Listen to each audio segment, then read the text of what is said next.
अध्यक्ष जी, मैं आपका आभारी हूं कि आपने प्राइवेट बिजनेस रेजुलेशन संकल्प पर मुझे अपनी बात रखने का अवसर दिया। अध्यक्ष जी, मैं मिडिल क्लास फैमिली से आता हूं। मेरे पिताजी प्राइमरी स्कूल में हेडमास्टर थे। गरीबी मैंने लोग लिखा होता है कि देख के आए, सुनिए, मैंने तो अपने जीवन में इसका अनुभव किया सर।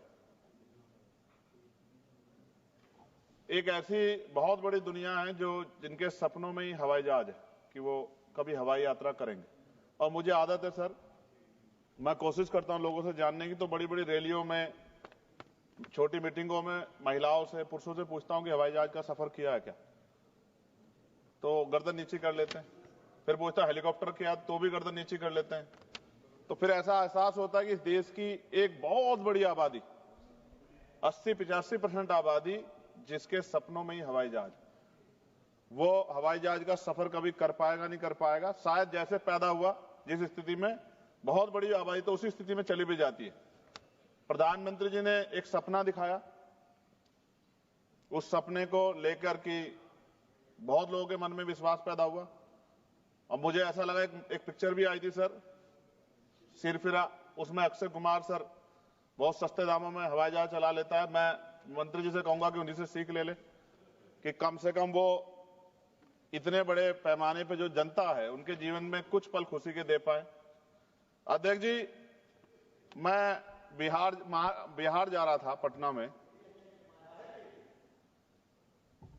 आपके लिए वहां इन्होंने एक यात्रा निकाल के माहौल खराब किया था गिरिराज सिंह जी ने, उसी को रोकने के लिए जा रहा था सर। तो मेरे साथ एक दिल्ली के द्वारका के सज्जन बैठे थे, गोयल जी।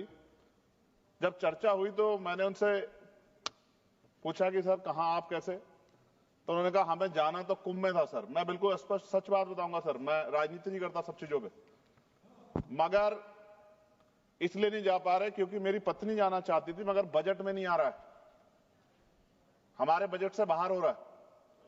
तो हमने कैंसिल कर दिया अपना प्रोग्राम। कहां पे? कुंभ जाने का। तो ट्रेन से चल जाते, हम भी तो ट्रेन से गए सर। ट्रेन में तो 7-7 घंटे का वो था, वेटिंग थी सर। आप तो यंग आदमी है, वो बुजुर्ग लोग कहां, रिटायर आदमी है सर, वो कहां से बेचारा करता। सर ये आप ही की सरकार में बताइए ना कि ट्रेन से जाना पड़ रहा है। आपको अपने ऊपर सोचना चाहिए भाई कि आप एमपी हैं और आपके परिवार के लोग बेचारे ट्रेन से जा रहे हैं। कौन सी वो वीआईपी कल्चर कहां गया सर? वो सब परेशान थे, तो मैंने आके यहां आवाज उठाई, मंत्री जी को पकड़ा। मंत्री जी खड़े बैठे यहां कि भैया आप तो यंग आदमी हो, तो रोको इसको, इससे गलत हो रहा है। और मैं धन्यवाद दूंगा कि इन्होंने तत्काल अगले ही दिन मैंने खबर पढ़ी कि हवाई किराए में जो कुंभ जा रहे थे प्रयागराज, उसमें 30-40% की कटौती की गई। यानी कि जो 50-60 हजार रुपए हो रहा था उसको कम करके 25-30 हजार रुपए तक किया गया। ये तब हुआ, ये गवाह बैठे मंत्री जी इस बात के। ये क्या कह रहे हैं? ये गंभीर बात पूछ लो सर, आप पूछ लो, कम करा सकते हो, पूछ लो आप ये पूछो, मैंने इनसे कहा नहीं कहा। और ये अगर ये इनके हाथ में दे तो फिर कैसे हुआ सर, ये भी मंत्री जी बता सकते हैं। तो सर मेन क्या है, बहुत, क्योंकि सरकारी नौकरियां तो सर 2% है, 98% प्राइवेट सेक्टर है। तो जो प्राइवेट जॉब करता है, जैसे एक्स कोई बेंगलुरु में निखिल और सुरभि वहां जॉब करते हैं और अपने घर आना चाहते हैं सर, एयरपोर्ट पे आ जाओ। आ रहा हूं सर, आ रहा हूं सर, करवा दो मंत्री जी से कह के, तो बहुत आसान हो जाए सर। तो सर वो अगर आना चाहते हैं और उन्होंने अपने, क्योंकि जितनी सैलरी है, सैलरी रोज नहीं बढ़ रही है सर उनकी, तो उन्होंने बजट बनाया हुआ है। इस आने और जाने में अक्सर उनको बड़ी परेशानी का सामना करना पड़ता है। ये वो लोग हैं जो जिनकी संख्या बहुत ज्यादा है सर। फ्लाइट अगर लेट हो जाए तो कई घंटे आपको एयरपोर्ट पे इंतजार करना पड़ेगा। कई बार 2-2 फ्लाइट ले जाती, बैठने की व्यवस्था भी नहीं रहती। लेकिन अगर आप लेट हो जाओ 5 मिनट, तो फिर दूसरी फ्लाइट ढूंढो।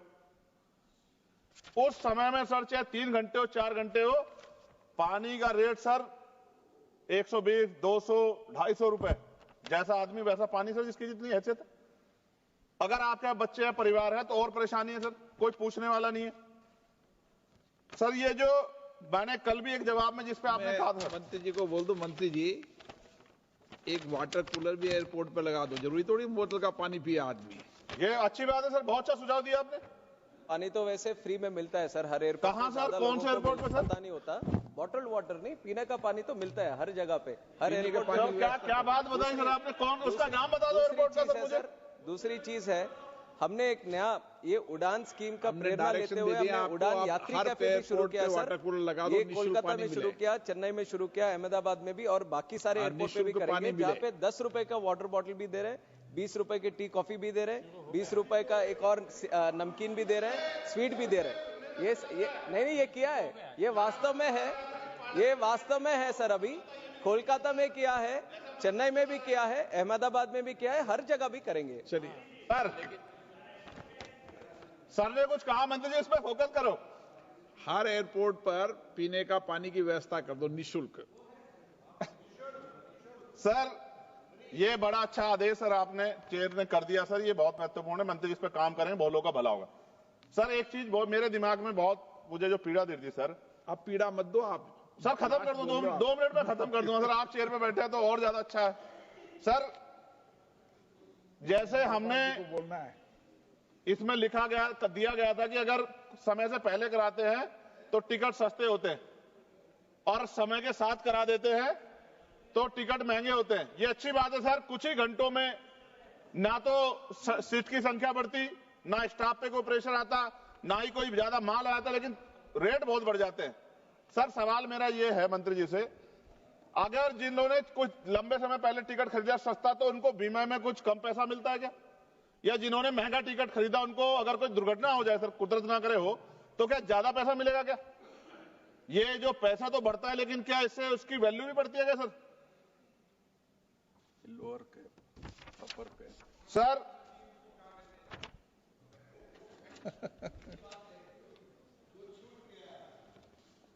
सर आपने कहा कि भाई ये जो है डिपेंड करता है सीजनलिटी, छुट्टियां, त्योहारों और प्रतिस्पर्धा पे। सर प्रतिस्पर्धा है कहां सर? हमने तो जो कुछ था उसका निजीकरण बेच के सब जीरो कर दिया सर। कुछ नॉमिनल शेयर अपने पास रखे। प्रतिस्पर्धा तब होगी जब गवर्नमेंट के 10-12 एयरलाइंस होगी अपनी।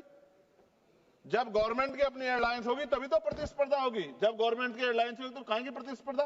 फिर तो वो मन चाहे डाका डालने चाहे लोगों की जेब पे। सर मच्छर सुविधा देखो, सीटों के हालात देखो। मंत्री जी ने किया था, शिवराज सिंह चौहान जी ने, कृषि मंत्री जी ने, क्या हाल थे एयर इंडिया के, कि सीट खराब थी उनकी सर। चलिए आम आदमी की छोड़िए, मंत्री जी को सीट नहीं मिली अच्छी। और मैं फिर कह रहा हूं, आपसे बहुत उम्मीदें हैं मंत्री जी कि आप